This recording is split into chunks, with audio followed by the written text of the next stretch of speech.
میں ایک کتاب کا نام آپ کو بتاتا ہوں، ہیپی منی، مائیکل نارٹن اور ایلزبتھ ڈن کی کتاب ہے، اور اس کا کریکس یہ ہے کہ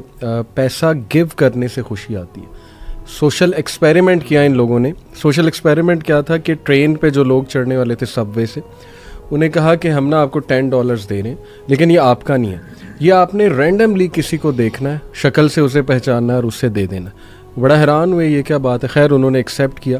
اور پھر کئی لوگوں سے جب انہوں نے عمل کرایا اور ان سے اینڈ میں پوچھا کہ ہاؤ ڈو یو فیل، تو they felt really good, excited, happy, ان کے ایموشنز بڑے زبردست ہو گئے۔ تو یہ کریکس اس بک کا یہ کہ پیسہ دینے سے جو ہے وہ خوشی بھی آتی ہے الحمدللہ۔ 2 آیات ہیں، لیکن دوسری میں انشاءاللہ جو سیکنڈ آپ راؤنڈ لگائیں گے اس میں بتاؤں گا۔ دونوں آیات جو ہے میں نے اس لیے سلیکٹ کی کیونکہ یہ دونوں مسائل ہیں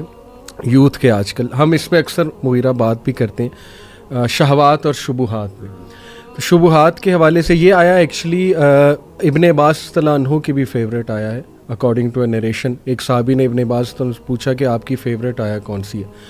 تو اس زیادہ تر صحابہ کی وہ ہے قل یا عبادی الذین اسرفوا علی انفسہم لا تقنطوا من رحمۃ اللہ، لیکن ابن عباس نے کہا کہ میری یہ فیوریٹ آیا ہے۔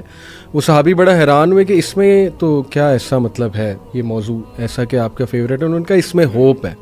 ہوپ فار دوز جنہیں وسوسے آتے ہیں، ڈاؤٹس آتے ہیں۔ تو آیت ہے ورس 260، وَإِذْ قَالَ إِبْرَاهِيمُ رَبِّ أَرِنِي كَيْفَ تُحْيِي الْمَوْتَى قَالَ أَوَلَمْ تُؤْمِنْ قَالَ بَلَىٰ وَلَكِنْ لِيَطْمَئِنَّ قَلْبِي۔ یہ آیت کی ٹرانسلیشن میں آپ کو بتاتا ہوں۔ And remember when Ibrahim said my lord show me how you give life to the dead, Allah responded do you not blue,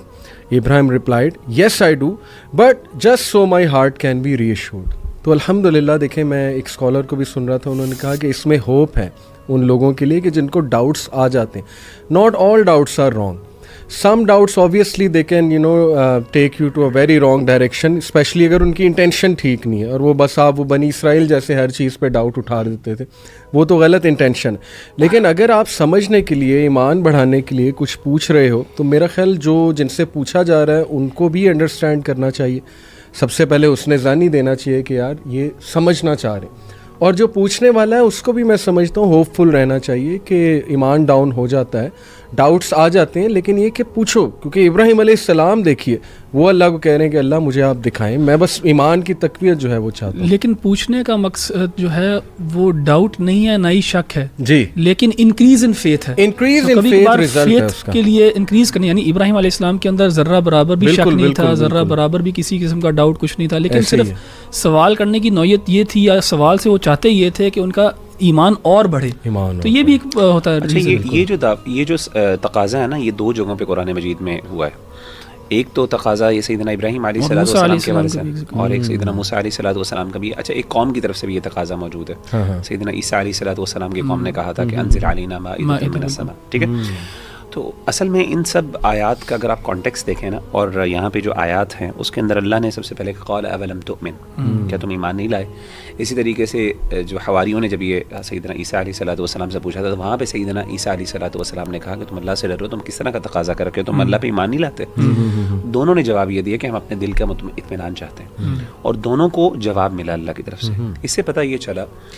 کہ اللہ تعالیٰ سے ایسے ایکسپیرینسز کا تقاضا کرنا جو کہ اگینسٹ دا نیچرل لاز ہیں، یہ پسندیدہ نہیں ہے، لیکن یہ حرام بھی نہیں ہے۔ کہنے کا مطلب ہے کہ کئی دفعہ انسان کو اللہ کی طرف سے ری ایشورنس چاہیے ہوتی ہے کچھ نہ کچھ لیول پہ، اور میں آپ کو بتاؤں، یقین کریں انسان کوئی بھی ری ایشورنس علی بھائی نہیں دے سکتا۔ میں نے دیکھا ہے بڑے بڑے لوگ ہمارے پاس آتے ہیں، بڑے سمپل ڈاؤٹس ہوتے ہیں، بڑی مشکل، ہم بڑا اچھا ان کو اپنی طرف سے جواب بھی دیتے ہیں، سیٹسفائی ہو پاتے، they can not satisfy them self. اس سے پتہ یہ چلتا ہے کہ معاملہ چونکہ دل کا ہوتا ہے نا، اور دل کا اختیار صرف اللہ کے،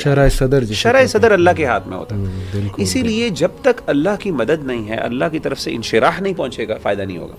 تو اسی لیے میں سمجھتا ہوں بھائیوں کو، دیکھیں اللہ کے ساتھ اور آپ کا تعلق ہے نا، وہ ایک پرسنل تعلق ہے، آپ اللہ کے ساتھ جو مرضی باتیں کریں، آپ کا تعلق ہے، ہم اس میں کوئی انٹروین نہیں کرتا۔ یہ تقاضے اللہ سے کرنے میں ایز لانگ ایز اگر مقصد جیسے انہوں نے کہا کہ دین پہ شک نہیں ہے اور اطمینان ہے، تو ایمان بڑھانے کے اس دور میں خاص طور پہ میں سمجھتا ہوں اس دور میں جب اتنے ڈاؤٹس ہیں اتنے مسائل اور انسان اگر انفلوئنس ہو رہا ہے اللہ سے دعا مانگے اللہ مجھے دکھا. میں نے خود اپنے لیے کئی جگہ ایسے واقعات ہوئے میں نے اللہ سے دعا کی اور میرے ساتھ ایسے ایسے واقعات ایکسپیرینشیل جیسے کہتے ہیں نا اللہ کی ایگزسٹنس کے لیے ایک ایکسپیرینشیل ایویڈنس بھی ہوتا ہے آپ کا کچھ ایکسپیرینسز ہوتے ہیں اللہ سے ایسے ایکسپیرینسز مانگنے لیکن وہ راز میں رہنے چاہیے وہ راز کے ہوتے ہیں اور وہ دلیل نہیں بنتے دوسروں کے لیے بل وہ ایک لمبا ٹاپک ہے بڑا یہ دعا بھی ہے نا اللہم ارنا الحق حقا وارزقنا اتباعہ ماشاءاللہ یہ بھی بہت زبردست.